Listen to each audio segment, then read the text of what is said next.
Professor Josh Roose, thank you very much for joining our interview series. Let me start right away with the first question. In the light of your work on populist political masculinities, how do you interpret the electorate's resounding rejection of Peter Dutton's leadership? Does this signify a critical juncture for the trajectory of right-wing populism in Australia? Yes, yeah, great question. There's a lot to unpack from this election, and we are nowhere near having all the data yet necessary to do so. Though my broad take on this is probably two or three main points. The first is that it's a rejection of Trumpist-Style populism here in Australia. What we saw in Canada, where Trump backed the right and attacked Canada, and people mobilised against that, and it favoured the political left, played out here in a very similar vein in Australia. Australia hasn't been immune, for example, to tariffs, and also members of the right faction of the Liberal opposition. So our Liberal Party here is not the Liberal, the American style. It's the Liberals are the political right here in Australia. And so they rejected, so they actually embraced, I should say, elements of Trumpist populist politics. So we saw, for example, one of the key people, Jacinta Price, who was a strong leading Aboriginal figure against the Voice referendum, which would have given Indigenous Australians a voice to Parliament. She was walking around wearing Make Australia Great Again hats. She also said that publicly on the campaign trail. There was an effort to personalise Trump, but Dutton, but he did talk about bringing in a Doge department in Australia. And again, that went down like an absolute lead balloon, in particular in the cities, with the educated professionals and so on.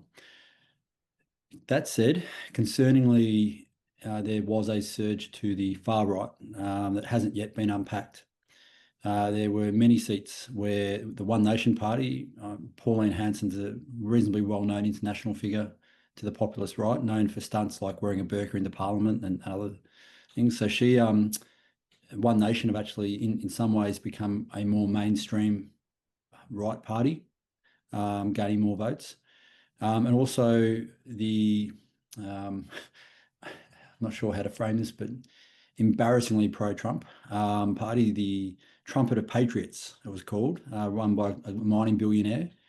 Whilst they didn't gain seats, they still gained 2 to 3% of the vote in a lot of electorates. So if you combine the Trumpet of Patriots party, if you combine the One Nation Party, you're talking about roughly 10 to 12% in a lot of electorates. So whilst there was a surge to the governing Labor Party, there was also a push to the right. And we're seeing now the Liberal Party wedged between its hard right base and its more liberal, softer, sort of slightly more progressive base. And they just had a vote today for the leadership post-election, and that was won 28 to 25 by the moderates.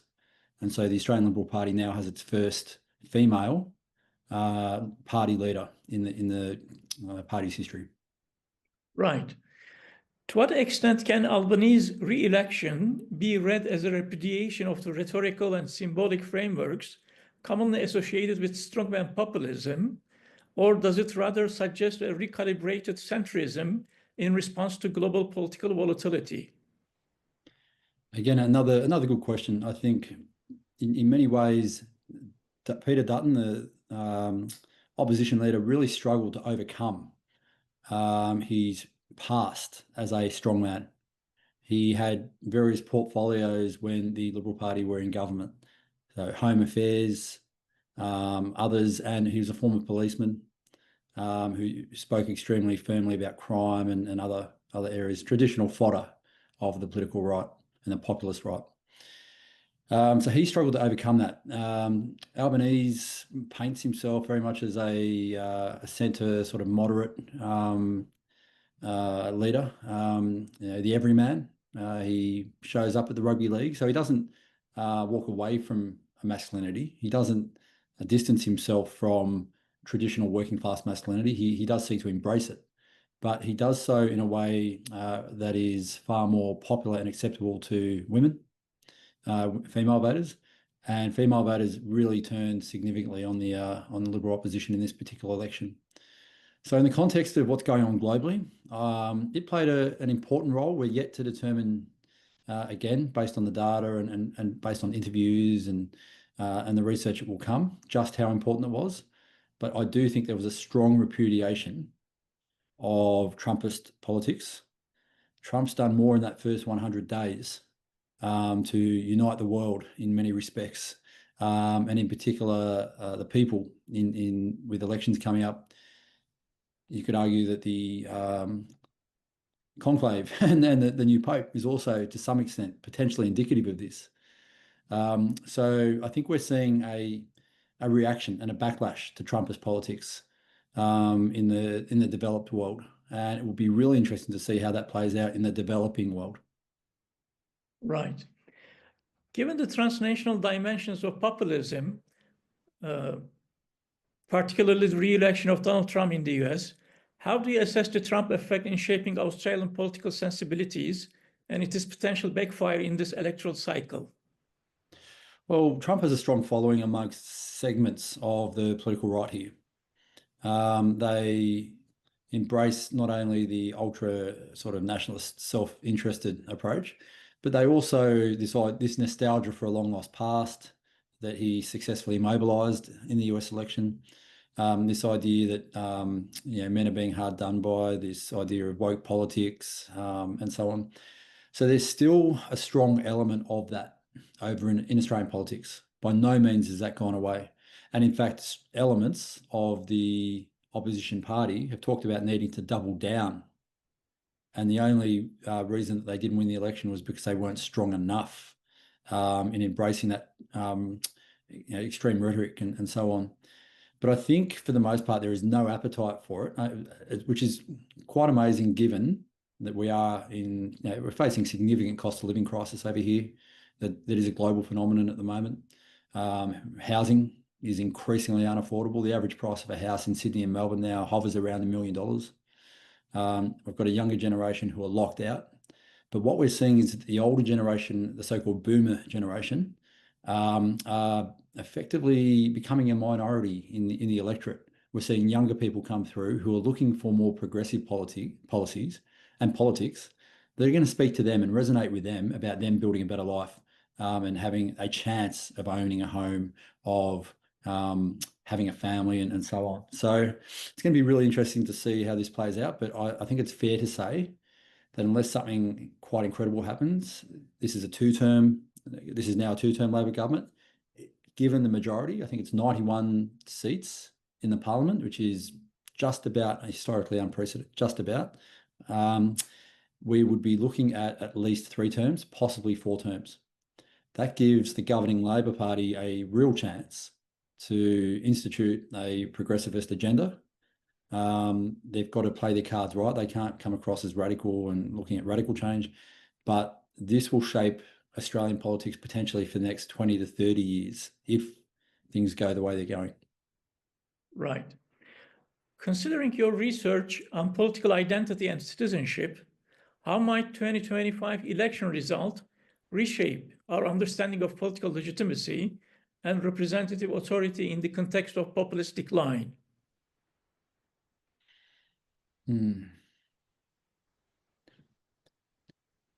I think if we're talking about authority, I think we've got to look at what resonates with young people, because young people are increasingly shaping political outcomes, and women are increasingly shaping political outcomes.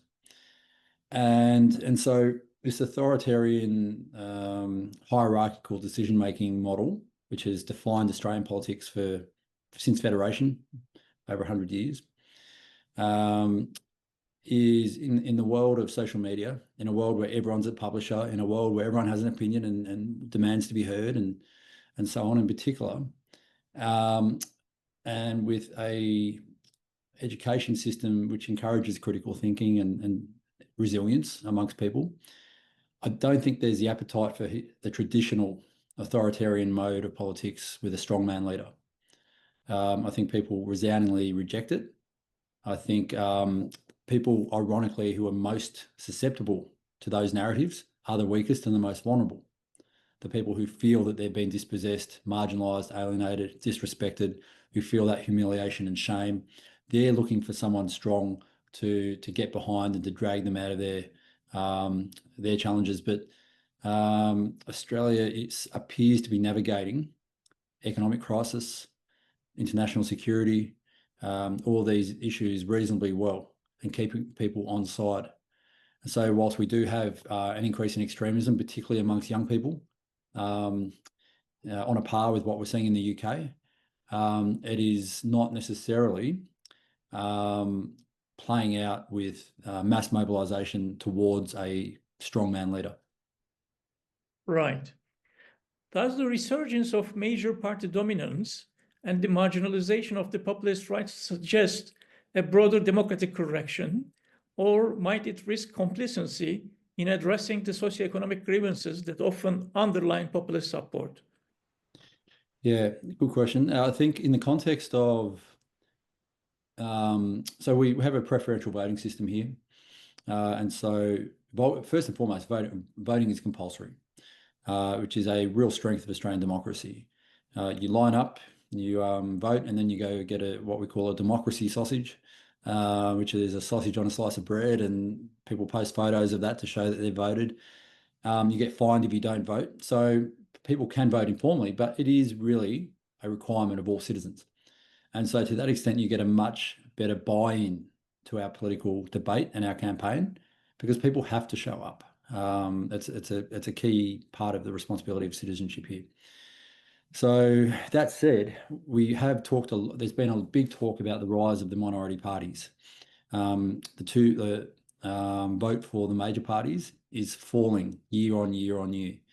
The Labor Party used to hover at around in the mid-40s and down to 40%. They're now hovering at about 33% of the vote. Liberal Party slipped below them. And then the National Party, which is more a regional party, and the Liberal Party tend to combine, so it's called the Liberal National Coalition, and they form government. Labor have typically had to work with the Greens. But over the last 3 years, the Australian Greens have really taken a more extreme bent. They've really sought to consolidate real political power. The environment has been put on the back burner and they've embraced social issues. They've come out very strongly and worked with, for example, Muslim communities on the issue of Gaza and recognition. And that might have turned on some amongst their base. But for many others, there's in Australia, a general resistance to extremism at either end of the spectrum. And some of the rhetoric that was coming out and the aggression of some of the politicians and so on was also detrimental to them. So the Greens didn't actually gain any seats in the parliament at the federal level. I think they might have one. They've lost 3, I believe. So we're talking about the Labor Party's victory in this election is historically unprecedented in terms of its strength. They don't need the Greens to govern. There was a strong talk of a minority government where they would need the Greens to massage through their policies and gain support. They still need Green support in the Senate, but in the lower house, they've got full sway. And so despite the major parties falling off in size and scope, in the scale of their support, this is probably for the Labor Party. They've talked a lot about becoming the natural party of governance, which is the mantle that the Liberal Party used to talk about. They plan on staying in power for 10, 15, 20 years, like our longest government, Robert Menzies, back in the 60s and 70s. That's their aim. Right. Your scholarship explores protest masculinities as fertile ground for right-wing mobilization. In what ways did Peter Dutton's campaign draw on or fail to effectively deploy gendered narratives of crisis and control? Thank you. Very early on in the campaign, Peter Dutton referenced a dominant trope in more sort of extreme right masculinity spaces that I've seen a lot of. and I haven't seen it cited anywhere else.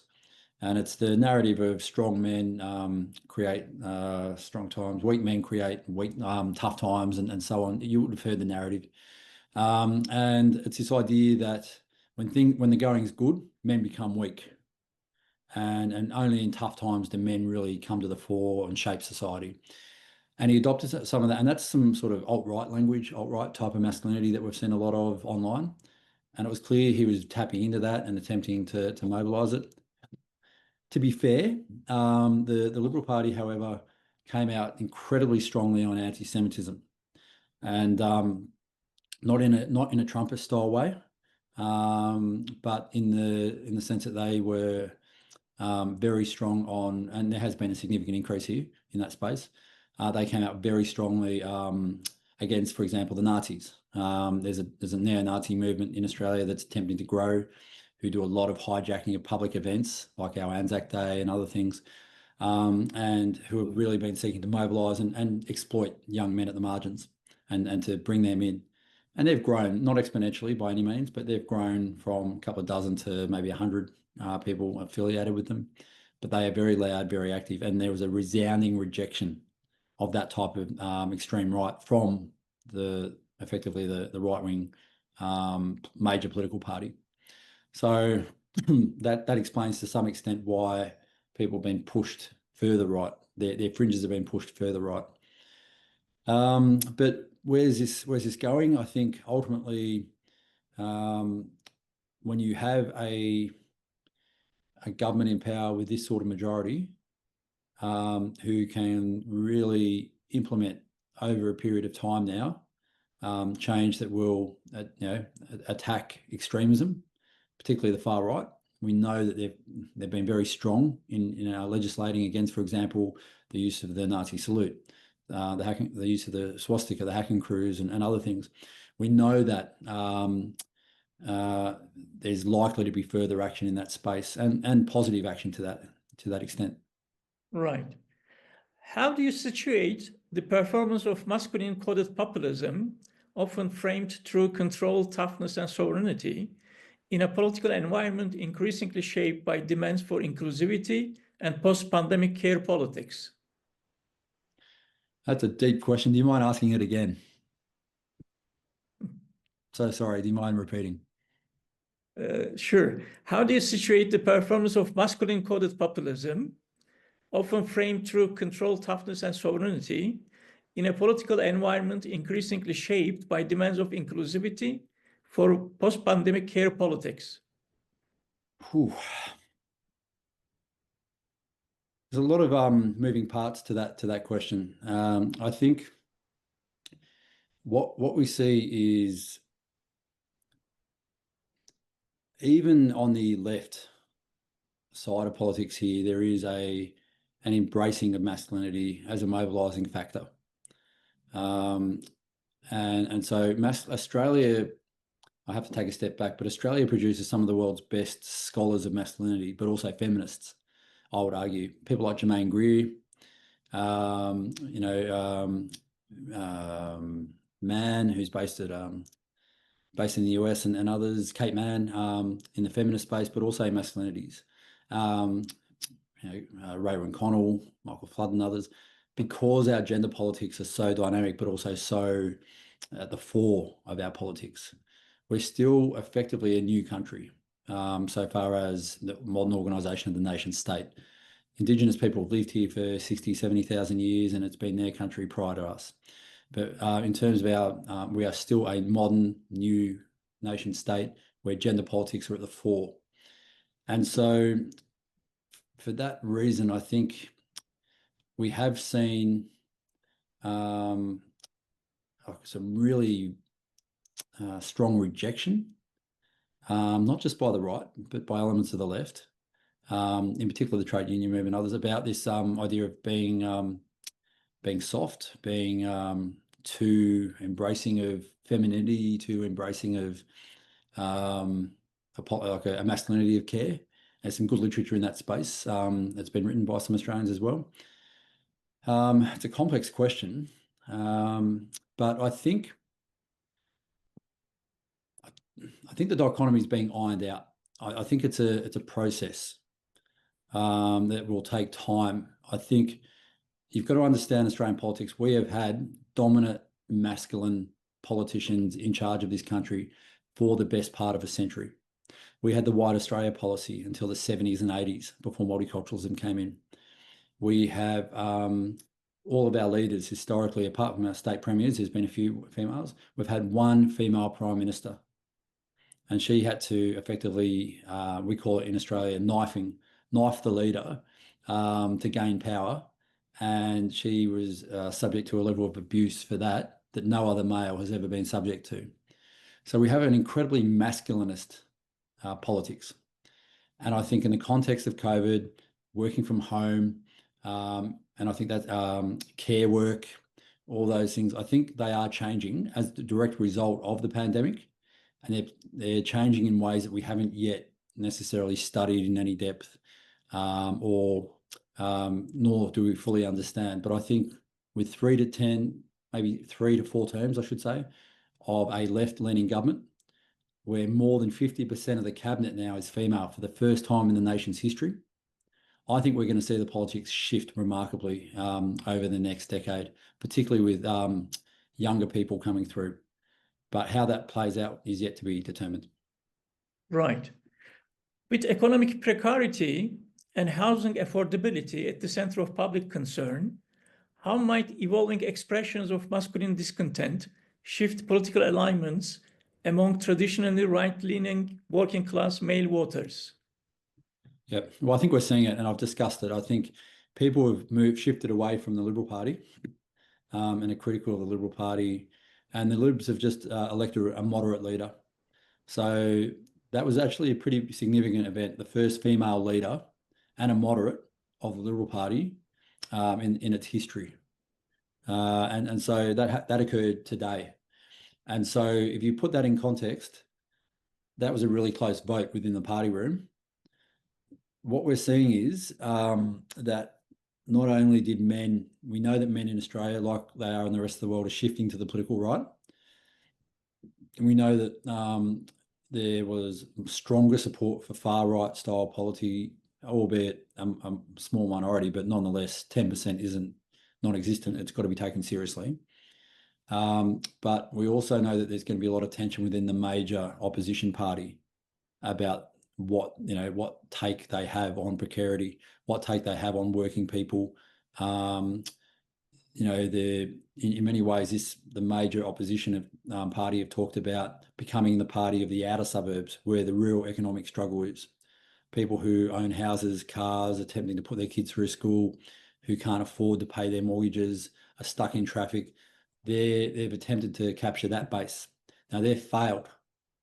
They almost assumed that they would capture that base, and they've failed to do so adequately to gain government or even make it a competitive race.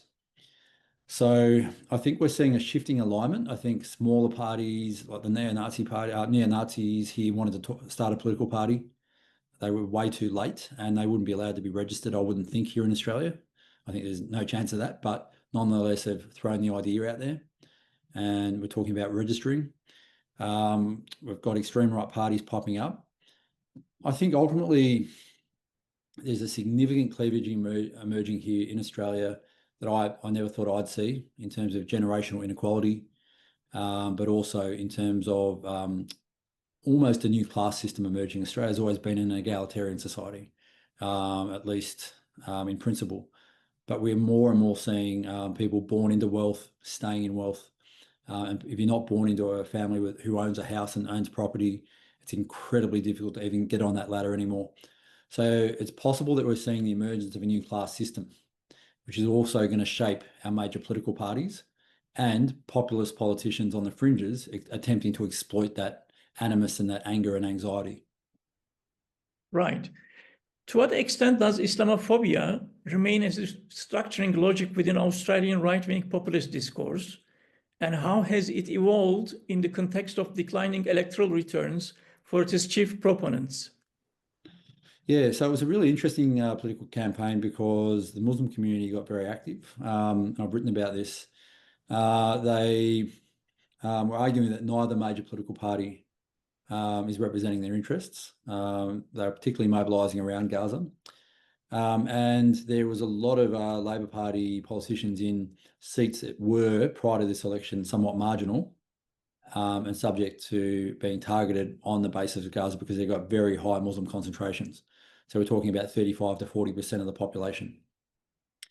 And so there was an attempt to mobilise a Muslim vote. There was 3 or 4 different groups, Muslim Votes Matter and other terms and names. It didn't, in some cases, they gained 15, 20% of the vote. And so that was quite interesting. They didn't shape the outcome, but they were influential. Look, racism is embedded. As a settler colonial society with a strong history of racism, there's always going to be racism embedded in our institutions, in our structures, in our parliaments, in our businesses. It's the type of racism, however, that shifts and evolves over time. And so I think what we're seeing is more and more of an attempt by the far right to place migration and immigration at the fore of the political discussion. There's this idea that we're being flooded by Indians or Chinese or others in particular. Muslims have done it's been a really interesting evolution because for the first 10 or 15 years post 9/11, anti-Muslim racism was peaking. It was very strong, particularly around the time of Islamic State when young men were going off to fire. There was a lot of tabloid fodder and so on. I think as the Muslim community have become, we're talking about 2nd, 3rd, even 4th generation Australian Muslims now, who are not only highly literate in culture, but are part of the culture and the fabric of society, who are business people, successful, are homeowners, developing a level of wealth. I actually think it's, it's not quite going like the way that it was. It's shifted. There was a strong political alignment between, for example, the Greens and Muslim voters and Muslim communities, despite some of the contradictions there. So I think Islamophobia, anti-Muslim racism, however you want to frame it, I think it's still there. It's still problematic, and it may well always be to some extent. But I think there's been a significant marked shift over the last 5 to 10 years away from it in the Australian context. Right. And finally, Professor Roose, drawing from your work on countering right-wing extremism, what institutional, educational, or civic interventions would you prioritize to consolidate democratic resilience and preempt future cycles of cultural backlash politics? To me, there's a number of layers. Social media is a massive issue here. And I know that there's various cases going on around that. We've got to hold social media companies accountable for what they're allowing in. We've got to create more responsive laws that prohibit, for example, anonymity, unregulated anonymity, where people can say and do what they like and get away with it. Why can someone publish hate in Australia, in their home, or at a public in a public space on their phone, publish that online, share it, threaten, abuse, harass, humiliate others, and not be held accountable? If they said that in the same space, they'd be arrested under our laws. So there's significant issues around what people can say and do and publish online. That's not to say that I don't want to get caught up in the freedom of speech debate, but where it crosses that threshold into hate and violence, it's got to be better regulated and enforced. In terms of education, I think resilience is a key element of the Australian curriculum. There's entire units dedicated to teaching resilience amongst young people. But I think the construction of healthy masculinity is critical. A masculinity that on the one hand is strong and resistant to shock and capable of dealing with difficulty and challenges, and embraces physicality and embraces, a little bit of stoicism on the one hand, but on the other is caring, nurturing, loving, and capable of moving beyond the ego to do housework, to allow itself to be vulnerable and so on. There's a lot of really good work being done in that space, but it's not in a systematic level. It's not at a curriculum level. And wherever it pops up, there's always resistance from, some parents that they're attempting to turn children woke. We're still getting this Americanization of our right-wing politics. And the sooner that they grow up and develop some maturity, and develop a little bit of introspection and reject Americanization of our politics and Americanized extreme right style politics, including Trumpism, I think the sooner they're going to find some sort of connection with people. But the chances of that, to be honest, are low. Okay, Professor Josh Roose, thank you so very much for your time. Appreciate it. Thank you. Some great questions. Cheers.